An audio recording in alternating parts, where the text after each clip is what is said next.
হালকা। ভয় পাইও না, এটা রোগ না, এটা কাটা চামচ ডাইনির নজর। আজকে ডাইনি মাইনির খবর কইরা ফালামু। এই রাক্ষসী ডাইনিরে কোথায় খুঁজবো আমি? আরে বাপরে, এই তো মরেই যাবে। হে শক্তিশালী মানুষ, আমাকে বাঁচানোর জন্য ধন্যবাদ। ওহে, তুই কথা বলতে পারিস নাকি? আমি সাগরের পাহাড়দার।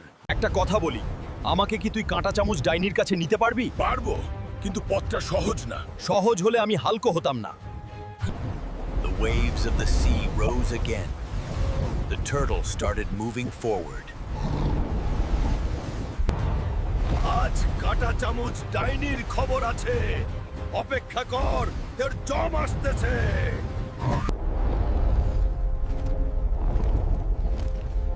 ধন্যবাদ বন্ধু। হাল্ক আমার রাজ্যে আসছো চচ, আজ তুই যেন তো পিরবি না। আজ তোরে দিয়ে আমার নুডলসের চামচ বানাই খামু। আজ তোরে বাঁচাতে কেউ লাইক কমেন্ট সাবস্ক্রাইব করবে না।